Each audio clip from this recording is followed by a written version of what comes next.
From Calvary Church of Santa Ana, this is the Calvary Life Podcast, the show where we share stories, laugh together, and have discussions about faith, life, and God with people from Calvary Church. Here's your host, Eric Wakeling. All right, well, welcome to the Calvary Life Podcast, and I'm excited for this episode. We're doing it here via Zoom, and I have Dianna Smiley with us. How you doing, Dianna? I'm doing well. How are you? I'm doing great, So, we're eventually going to talk about a nonprofit you have called Generation Her, but let's first talk a little bit about why don't you tell us a little bit about you and your family and then how you guys came to Calvary? Sure. All right. Yeah. So it's me, Dianna, and then my husband, Matt. We both went to Biola. And yes, Biola. And about, I think 6 years ago now, we started off to be on our journey to have children, but I never was super keen on having my biological children. I don't know. When I was younger, I loved Annie, the show, the movie. Yeah. I loved Punky Brewster was my favorite show. So Yes. I was just always had adoption on my heart for some reason. I think it was something God just planted from way back when. And so when it came to be ready to start our family, adoption was just always on my forefront. And when we were dating, I said, I am going to adopt children. So marry me that way or next, right? So and how was that conversation? Did that take some conversation, or is it just he's just I'm in right away? Well, funny thing, we said that we would just try both at the same time, and whichever one panned out was the one that was going to pan out. And I sort of tried to get pregnant, but not really. I prayed to Jesus, please Jesus. No, the desire of my heart, that sort of thing. And it wasn't that way really. And adoption, we did foster to adopt through the LA County, just through LA County. We went through a private organization there, and it just went through really, we just were so blessed, especially when we hear other people's stories of just how hard it is, and the waiting, and I know it's just such a difficult road. And for us, it just praise God, it went so smooth. Our first children, we said we would be open to a sibling set, and they said, here, we got some for you. They're ready to go. Paperwork, I think it's because they were a little older. We didn't really want babies. So my son was 12 months, and then my daughter was also 1 year old. They're 10 months apart. So they were both 1 year old when we got them. So that was pretty crazy. We went from just Matt and I to a family of 4 overnight, which was nuts. But we don't know any other way. And it was we were just handed twins. But I guess when you have a kid also, it's the same. They just hand you a kid one day. So, That's true. right? It's so true. Yes, it's true. So everything went through. It just really was God's timing, God's intervention. We were just so blessed that it just worked out, and I'm ready for more. Matt is hold on. Because how old are they now? Now they are 7 and 8. 7 and 8. Okay, wow. So you're ready, and you're ready for more, but Matt's saying hold back. I'm kind of with Matt usually. I'm usually on that side of the fence. I have been ready for more since I got them. I would have taken a sibling set of 5. I want a huge family because I'm an only child. Wow. So. Oh yeah. That's funny. Well, we can do some mediation if you need to on the next podcast episode. No. Right? Yeah, exactly. Oh, that's funny. That's so great though that it was able to go through with especially even starting foster care, right? Where it was able to go through. I have talked to so many people where they just waited so long and they're ready and they're heartbroken almost, and I know. So yeah. That's such a blessing. That's really, really awesome. And then, now they're your kids. I know. So fun. So cool. Okay. And so then when did you start coming to Calvary? How long ago was that? Yeah, so we had been going to a church that was in more South County, and that we just like, I used to be a youth pastor, so I'm always just Yeah. really involved in church and used to that. So the stuff that once we got the kids, we just really wanted to be more involved. And it was really hard to keep driving to South County with little ones at night. And so we really wanted to find something closer to us. And so Calvary is like literally like very close to us. And with my nonprofit, I have like a mutual friend of Josh Simpson, and and we would have these events, and they'd bring all these like fun people to my generation her events, and I'd be like, ooh, where are all these fun people from? And they'd be like, they're from Calvary, and I'm all, oh, we should go there. That's so cool. And so we looked it up, and then we just came. And funny story about that, right when we first started coming, it was around Christmas time, and you guys had snow. It was literally like one of our very first. Do you know this story? No, keep going. I don't think so. Oh gosh. Okay. You were gonna laugh. So yeah, it was right around Christmas time. You guys had snow, like you had this whole ordeal. There was a lot of people. My son Easton could not, he was like speech delayed. He was probably about 2.5, maybe 3. He could not talk, and we lost him. Oh. No, we lost him. He just wandered off, and we were like I lost my kid, and they were like, oh, okay, what's his name? And I found like Natalie and Tim, and and they're like, well, his name is Easton, but he doesn't really know his name. Like if you ask him what his name is, he'll say boy. And so yeah, they were like, I can't believe how calm you are. I'm like, I'm sure he's around here somewhere. But yeah, so they found him in the parking lot. Oh gosh, yes. Well, glad we found him. Yeah. So I will say that's all right. It actually happens more than people might think, especially at stuff like Light the Night or stuff like that. We've got like a whole team to find lost kids at Light the Night. So okay, I'm glad I'm not the only one. Yes. Yeah. So you knew that we could find your kid, so then you guys stuck around. Yeah, it was good. And you've been super involved in youth ministry and stuff at Calvary too, even though you've got your own stuff going on, right? Yeah. I love like youth ministry. It's just always on my heart. It's just like my passion is working with youth, working with teens, preteens, junior high. It's just what like if I'm not doing it, I feel like I'm not, living my I don't even know what you call it. Totally. Your purpose. I get it. Yeah. My purpose. Yeah. Cause I was a junior high pastor for like 9 years. So I feel that for sure. Yeah. Yes. It's awesome. It's awesome. Now tell us, you've got some like fame in your past, right? I don't know if it's fame. It may be like not even D-list fame. It may be like way down the line of like M-list or something. It's not really fame, but okay. So yes, I was on The Bachelor in my single days.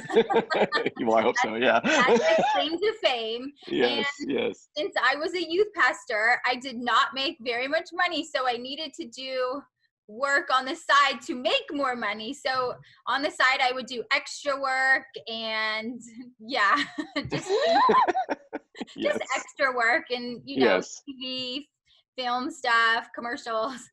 That's Nothing cool. That's big. cool. I don't like to talk. I just like to be in the background and see myself on TV. There you go. That's pretty cool. That's pretty fun. Yeah, I'm an actor. Right. And nothing scandalous on The Bachelor. No, nothing. Yeah. just over a nose. Yes, I just like to be on TV. Yeah, there you go. It's a little more of a tame show back then, probably too, right? Like a little tamer than it is now. Yeah. Now, you were saying that you guys are even gonna like do a commercial or something like that today or tomorrow, right? So tomorrow we have a commercial for Mercedes. My husband, my 2 kids. It's like my children's first debut on TV. We're filming like a holiday commercial for Mercedes. Yeah. That's cool. That's fun. That's exciting. Watch out for it. Yeah, we will for sure. We're going to be wearing masks, so I don't know if you'll recognize us, but Okay. due to Corona, like we have the whole like mask situation going on. It's so funny how they even have to do that on the commercial. Like, Yes, yeah. so they probably love showing that though, because it like shows that they're responsible. And Yes. Yeah. So that's supposed to then air. It's a holiday commercial, so like a Christmas time kind of thing. Uh-huh. Okay. Okay. So yeah, everybody will have to keep their eye out for that for sure. Yep. All right. So let's get into Generation Her. Like, what is it and why'd you start it? Yeah. Okay. So it's a nonprofit for Okay. teenage moms and pregnant teens. And basically what it is, so you have pregnancy centers where, moms can go get prenatal care, all of that kind of stuff. And then we're sort of the next step towards like after a pregnancy center. So once a mom decides, okay, I'm pregnant, I'm going to keep my baby, we're there to walk through life with them for the next, we serve 13 to 23, even up to 25-year-olds. So if they get pregnant at 13, 16, 17, we'll walk them through. They can stay in our program for all those years. We're basically there to support, encourage, love them, help them achieve all their dreams, all their goals, whatever that looks like. We have mentoring, support groups. We give them free baby stuff. We give them diapers, clothing, strollers, car seats. The sky is the limit. We are just there to work with them, to partner with them, and to love them through all those parenting years, for them choosing life for their baby. Because we know it's hard. It's hard being a mom at any age, but to be a teenager and to, be a mom, that's really, really, really hard. So yeah. That's so awesome. And it's so interesting because, like even in like the whole sort of like political climate world, like Christians get sort of the negative thing that people say about Christians, and probably especially evangelicals, is like, hey, you care about, pre-birth. You say you're pro-life, but all you care about is like a baby to be born. You don't care about a baby to live, right? Or you don't care about a single mom. What happens after? Yeah, exactly. Yeah. So you're like a huge part of like, I think like the answer of no, like, yes, we care, right? You're saying we do care. Yeah, exactly. It's like, we want all these moms, of course, as Christians, to choose life for their baby, but it's like, what next? I've counseled some moms who are, on the verge of abortion, and they're like, well, you're not going to be there. Who's going to be there with me at 3 a.m. when I have a baby crying, or when I don't have a single penny for diapers, or just so many tough life situations. Who's going to help me graduate, and that's like the reason why I created Generation Her. It's like, well, we will, we are going to. There is something that is going to help you once you choose that. And so I have a whole team of like 40 volunteers who are amazing women who mentor these moms, and they call them every week right now during coronavirus, and we're just like walking alongside them. We're loving them. We're doing diaper events where the moms could drive through, pick up diapers. We're mailing items to them. We're texting them gift cards to Target so that they can buy even hygiene items. We're like on the front lines right now in this crazy. I was just telling some of my friends, they were asking me, tell us about what's happening right now in Generation Her because of coronavirus. And I was saying, life was tough before for them, and now it's even tougher. Like, if you can even imagine, now I have so many moms that they have babies and they were in school, or maybe they still are trying to go to school, and the school had daycare for them. Now those schools are closed. They're trying to do school at home with a baby. Also, no money, no jobs. Right. A lot of service industry kind of jobs too, right? With some of them, like my hunch, and that's hard. Yeah, because a lot of jobs have been cut. So even if they did have like a boyfriend or a baby's dad in the picture helping them, maybe those jobs have been cut as well. And it's just really hard. And then we have moms who have a little older kids, school age, 5 and up, and the moms have had to quit school. A lot of those ones are in college now. We've walked them through to get them into college, and they've had to drop out for a semester to do distance learning with their child. They have zero job because they don't have anybody to watch their their kid.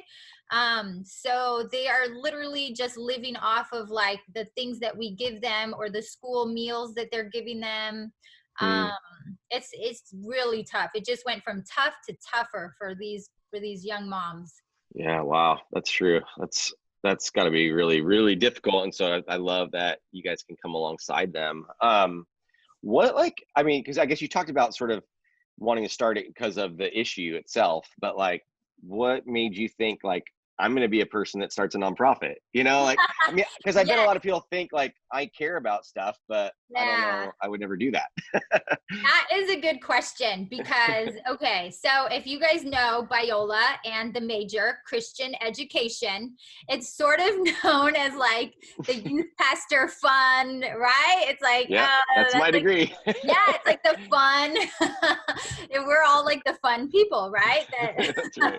Like the slackers, maybe, dare I say? I don't know. Right. The Bible majors would look down on us for sure. Yes, they were like, the Bible majors, we were the slackers. So I wanted to just be a youth pastor and have so much fun, working with youth my whole life. And God just like really, really put this on my heart. When I was in high school, one of my best friends got pregnant and I just saw what she went through, and it was like so hard. I just thought everybody was judging her. Everybody was against her, sort of like, oh, like you failed, just drop out. Now you're not going to be anything. And I'm like, why? No, like that doesn't have to be the case. Right. And so ever since back when I was in high school, I just always had a heart and just thought like, when I grow up, I'm going to do something that serves teen moms, because it just wasn't right. Like seeing that there was nothing to serve her, and I just knew that there could be something that could do that. And so fast forward, when I was working as a youth pastor in LA, we had a bunch of moms in the neighborhood. Like we had like a neighborhood ministry, and some of them were getting pregnant or had babies or were young moms. And so I thought, ooh, like this is so like what I wanted to do for so long. And I got so excited about it. And it was mops. Well, we had teen mops. And so I was working with teen mops, and I just like loved it. I loved it so much. And I was just like, God was just like, this is the time, like you need to do it. Like, and I said, what? Like, that is not me. Starting a nonprofit sounds intense. That sounds hard. That sounds like something I definitely cannot do. And, God just was like, yes, you can do it. It's not you. Like, it's me working through you. All I want you to do is just be my hands and feet, and I will make it happen. And I said, okay, I could do that. Yeah. And I just took it one day at a time, and it blew up like faster than I had ever thought it was going to. And it was totally God. It still totally is God. Everything, every step of the way, it's like him, creating everything, making everything happen, making everything grow, funding it. It's always just completely like run by God. Wow. That's amazing. I love that. I love that you, just feeling like you have this passion. Maybe you don't have all the skill set. Probably helped a little bit to have a husband, Matt, who's a CPA, right? Like kind of. Yes, I put him to work for that kind of stuff. Yeah. Yeah, because all of us Christian ed majors, we're not really great with like the bookkeeping. So. No, not at all. But we'll be like visionary and passionate about something, right? And so that's cool. I could do the programming and all that. Yeah, that's so great. Yeah. Oh, wow. I love it. And so, okay. So then like how do volunteers like help you and serve alongside you? Like how do people get involved in that? Totally. We have a lot of different ways. So normally when it's not coronavirus, our programs are able to be open and running while we have one in Orange County that's the one we do drive-throughs right now, because Orange County is able to be a little more open, but LA completely shut down. So we're unable to run anything over there still right now.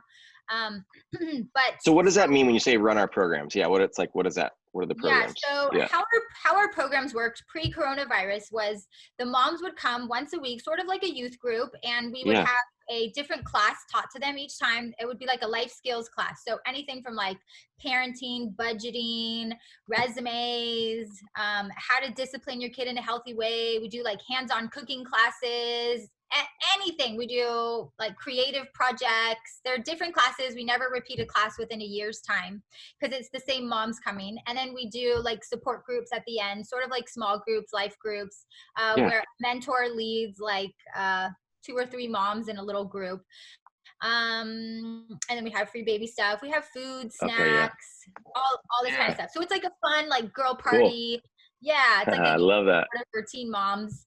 So that's like what we would do before. So what our volunteers before would be like making snacks or helping us organize the donations or mentoring, being leaders. Now it's all virtual. So we took all of those classes and we're teaching them on Instagram Live, Facebook Live, and then we're doing the support groups on Zoom.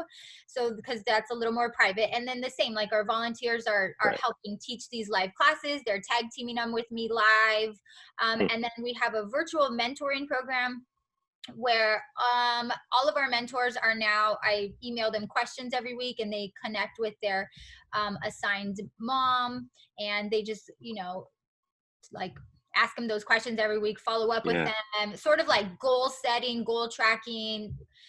Because we don't want them to get off, like, we have them all set goals. Like, I want to graduate. I want to do this. I want to go to college, or I want to do a trade school. And so we still want them to stay on that track, even though it might take, Corona might have derailed it a little bit. But so like by having that one-on-one sort of connection with them, we're still able to follow them. So right now, yes, like the mentors are a big part of that. And that's like one volunteer opportunity. Another volunteer opportunity is helping us with these drive-through events. We need like staff to just come volunteer for one day, help us set out clothing and donations. We're also doing like a Christmas drive right now where we're collecting Christmas gifts for the moms, and we're going to give them to them to give to the babies. Yeah, cool. So good. It seems like everything you do too, you try to like build some like hype and fun into it too. It's like not just a support group, like. Oh no, it always has to be fun because I'm like a fun person. Yes, I love it. That's cool. I think that fun is actually a big part of it because like, I don't know, I'm sure they can get stressed and worried and like, how am I going to do this? Like, I mean, it's like crisis pregnancy. I always forget that it's like crisis pregnancy. We're dealing with crisis, and so they always laugh at me because they come and I'll be like, hi, yay, nice to meet you, welcome. And they're like, who is this girl? Like, That's great. That's good though. I think that's awesome. I love it. What is there like obviously without names and stuff, but like maybe a story or two you could tell us of like a girl that came to you and just kind of what's kind of like a through line of someone that comes to you and goes through your program? Oh my goodness. I have so many, so many. We've served over 850 moms already. So, wow. I mean, my most, we had a mom who came with a little 1 or 2 year old daughter, and she was in a domestic violence relationship. We helped her to get out of that. We helped her to get, on her feet, back in school, all that kind of stuff. And then she just... How old was she with the 1 or 2 year old, ish? Like, are you talking like a high schooler or are you talking like... Yeah, like 18, I think. Okay. I can't remember. Cool. I think it's okay. Like 18-ish. So fast forward, she's out of the domestic violent relationship. She got back in school, finished her education. She became her mentor with us. And then we hired her as one of our workers, and now she's in the process of doing her master's. I think she has a year left. Whoa. And she's on our staff, running our resource center. So wow, that's amazing. Success stories. Yeah. Then we have another mom that I think of who, the same, started off, they were actually, they met in our program and now they're still like best friends. These two, the same, the one I just told you about that works for us, and then this other one. So they became best friends in our program. Their daughters are about the same age. And then this mom, just through like her journey, fast forward now, she got her cosmetology license and she was able to open up her own little salon, and she's like a hairstylist. She's totally independent, engaged to be married, and her daughters I think, third grade now, and or fourth grade, and she's just doing awesome. She does my hair, she does all of our staff's hairs. Like, we love her. She's so good. It's so good. I love that. And I have moms who have like bought houses and like just doing amazing things. They're, you know, graduating college. They're just in their careers. It's just, it's like really awesome that to see them, their lives change, the program works, and and now they're I'm making them be mentors and give back and walk alongside these new moms becoming pregnant, and That's so cool. It seems like even like your whole mentor pool can just be even more sort of like skilled, so to speak, you know, as they've like had the actual experience of being, you know, part of the program themselves, right? Yeah. Totally. Yeah. They're the best because they've been through it. They know exactly. They're like the best examples. That's cool. That's cool. Yeah. What do you think people don't know or like don't understand? I mean, I don't like about what it's like for these girls, like when they find out they get pregnant, you know, like, and it's even at that stage, I think it's probably easy for people to just be like, you know, you got to have that baby, right? Like, and they're, what are they like in that moment? What do people not know? I would say a lot of our moms, not all of them, but there's a lot of psychology around them becoming pregnant. I would think it's not always like unplanned sometimes. There a lot of them have been in like abusive situations or abusive home lives, or have been exposed to like that kind of activity, not by choice, too early in life. And so it's just, or culturally, it's a generational thing passed down.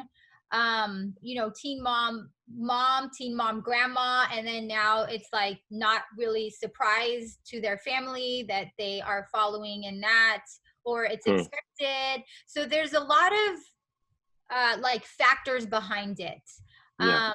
And so some of the moms that come to us, they are not surprised. Maybe they were some don't understand how it works because they're very young. And they legitimately, I ask them and they just do not understand how it works. Wow. They were like, oh, I didn't know that you could get pregnant. And I'm like, oh, okay. And they really didn't.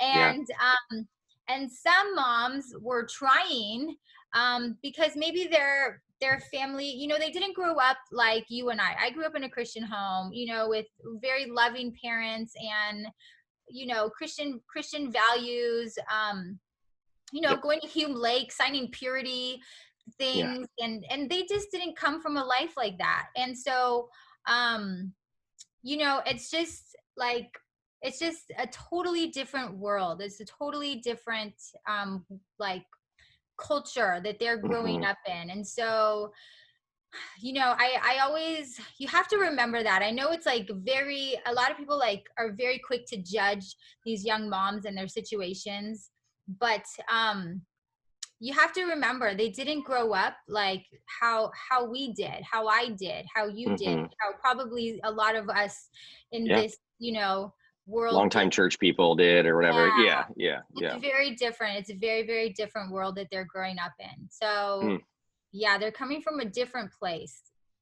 So with that though, because is shame a big part of it at first for a lot of them still, even though they come from a different cultural experience? Or I think from the world it is. Like they tell me stories of going to the doctor or going on the bus or going to regular public high school, and those are the places where there are a lot of shame. Sometimes in their family, it is, depending on what kind of family they are coming from. But a lot of judgment, a lot of shame from like the world, you know, just going places, going to the store. They say people give them dirty looks, or giving birth to their babies in the hospital. The nurses don't treat them like they would treat a like somebody like Mm-hmm. my age mom. They look down on them when they're giving them care, they tell like horrible stories, and a lot of like shame, judgment. So like when they come to Generation Her, they're like, wow, this is the only place where I ever feel like not judged and just loved. And like, it's so great. yeah. And like we've had moms say like, you're the only person that's told me congratulations. Yeah. It's crazy. Yeah, that's huge. That's really cool. I love that. Not cool they felt that, but cool that you're providing that, right? Yeah, totally. I love it. Awesome. Yeah, it's just like I still am just so struck by this like whole sense of like whole life, pro-life kind of thing with what you're providing for people. And it's easy to sort of have these sort of like political opinions and views and like say you're really strong pro-life, and it's like, yeah, I am and we are, but like to do things that, so it's like, so what, right? Like, so then put your money and your actions where your mouth is. And I think that's like what this is. And I even think I'd be so bold to say if people want to put their money where their mouth is, they should support Generation Her. Like, right? Do it. GenerationHer.org. There you go. I definitely wanted you to shout out some of your things. So yeah, so you got your website, GenerationHer.org, and then what's your social stuff that people could check out? It's all just at Generation Her. Okay, cool. Super easy to find us. Yeah. We like to call it pro-love, right? Pro-love. Nice. All right, that's good. It's a good way to talk about it. I like that. Yeah. So I'd love for people that are listening to like check you out more and to find out ways that they can give, ways that they can like just be involved even, even like another question too I had that's like, how do you find out about people? Like, I think you said something about like the crisis pregnancy centers. Like, do you sort of partner with them or something? We do. We love to have our flyers in there. So then when a mom becomes pregnant, they give them a flyer, or at WIC, you know what WIC is? Yeah, I do. WIC is like where all the moms go. Yeah, it's where they go, where they get like a card so they could go buy like groceries or formula, like milk for nursing help, stuff like that. So we like to be in all those places, have our flyers in all those places so that they can have, we even have our flyer in Planned Parenthood. So when a mom is there, they will see our flyer and think, oh, okay, like there is somebody there. And if I choose to keep this baby, like if this is my option, I have some support, I have some help. So we love to we're in all those places, pregnancy centers, schools, social workers, nurses, they all have our info and they give it out to the moms. And we're getting moms left and right now in coronavirus. Okay. Wow. And that's even just good for people. Like another way is just to word of mouth, probably, like, right, like just referrals, like so people know, like you hear a story of someone. It's like, hey, this is a place where you can get support, right? So totally. Okay. Well, cool. What anything else you feel like people should know about Generation Her before we wrap it up? Okay. Have you seen the movie Unplanned on Netflix or Amazon Prime? I have not. Unplanned. Okay. I need to suggest this to everybody because you will just have such a different sort of like worldview about all this world of, the crisis pregnancy and teen parenthood. So the movie is the true story. It's a Christian movie. It's a true story about a lady who worked in Planned Parenthood, and she started off as a volunteer and then she worked her way all the way up to the top. And it's just her true story of like she herself had an abortion and she was a Christian. Her family was always against her working there. They were always like, I don't understand why you would work there and support this sort of like thing that they're doing. And and they show like, oh my gosh, I was just like bawling. You will cry. But it just is, it just sort of opens your eyes to this whole other like world of crisis pregnancy and unplanned pregnancy and abortion and all of that kind of stuff. And it's just, and it just shows like how God is so working in this world. It's, it's not a forgotten, it's not a lost thing. Even though abortion is happening, even though it's legal, it's definitely not forgotten or overlooked by God. He's working every day in this area, in this field. And that movie will show you like how he took that lady, she quit, she, like Planned Parenthood took her to court and they lost. And it's just like, it's just an amazing story of how God works. And it shows like the frontline people who are out there praying and just stories of how moms change their mind and don't get abortion. So it's crazy. You guys got to see it. Unplanned. Okay. And that can just help people like kind of have a better heart, right? And understanding. Yeah. Okay. It's good. Okay, cool. I love it. All right. Well, let's get the word out about Generation Her and just excited about what you're doing. Thank you so much. Yeah, thank you. You got it. And thank you for listening to the Calvary Life Podcast.